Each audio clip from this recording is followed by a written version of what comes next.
पूर्व केंद्रीय मंत्री और सिरसा से कांग्रेस की सांसद कुमारी शैलजा ने भारतीय जनता पार्टी पर आरोप लगाते हुए कहा है कि केंद्र सरकार लोकतंत्र प्रणाली के तहत दिए गए अधिकारों का हनन कर रही है।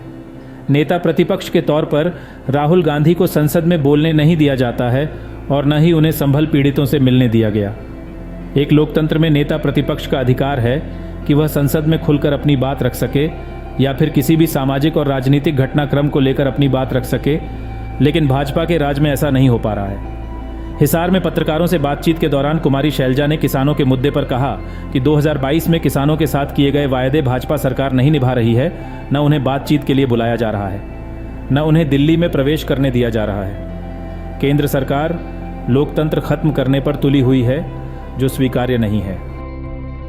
आंदोलन तो कल ही खत्म हो सकता था, 2022 में ही खत्म हो सकता था, 21 में ही खत्म हो सकता था, लेकिन सरकार ने चाहा ही नहीं, बातचीत की नहीं। दौर दिखाए गए कि हमने इतने दौर कर लिए हैं किसानों के साथ, लेकिन हम तो ये पूछते हैं, देश पूछता है, किसान पूछता है कि जो आपने वायदे 22 में किए क्या उन पर खरे उतरे?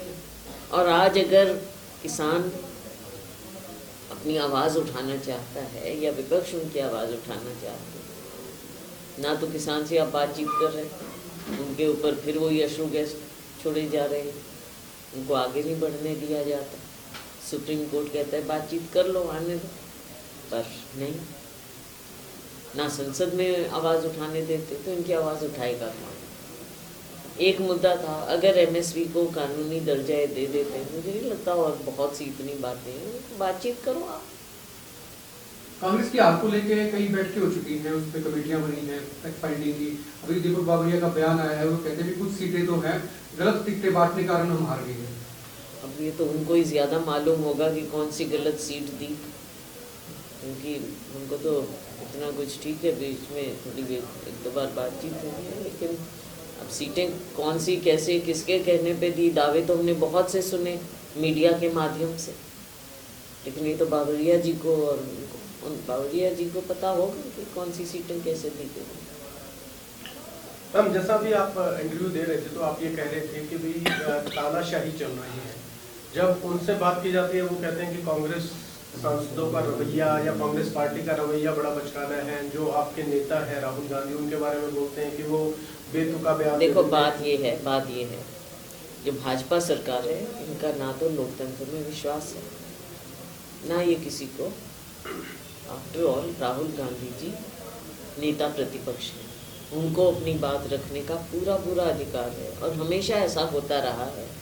इतिहास में भी आप जाइए कि जब नेता प्रतिपक्ष खड़े होते हैं तो उनको प्रेसिडेंस दिया जाता है। यहाँ पर राहुल गांधी जी को बीच में रोक दिया जाता है, उनको पहले अव्वल तो मौका नहीं देते, मौका देते हैं तो माइक बंद कर देते हैं। अब आप देख रहे हैं जब वो खड़े होते हैं, उनके अलावा किसी और एमपी को मौका दे देते हैं।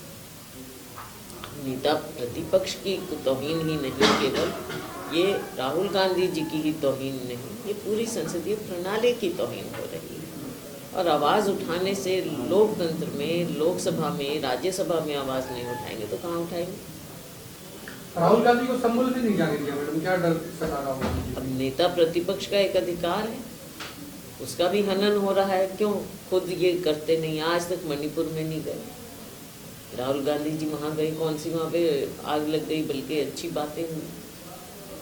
अब फिर वहाँ आग लगी संभल में भी। जब तक मुद्दे पे राजनीतिक लोग जाकर मलहम नहीं लगाएंगे या सत्ता पक्ष उसको ढंग से डील नहीं करेगा तो ऐसी बातें भी। और फिर हमेशा हर चीज़ के लिए कांग्रेस पार्टी को दोषी ठहराना, राहुल जी को दोषी ठहराना।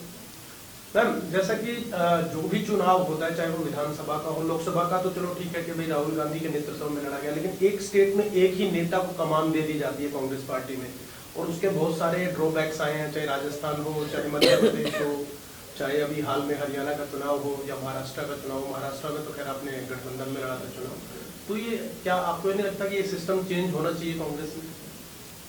देखो, उस समय कई बातें होती हैं, पार्टी के अंदर की बातें होती हैं। ब्यूरो रिपोर्ट, नई ताज़ा न्यूज़, हिसार।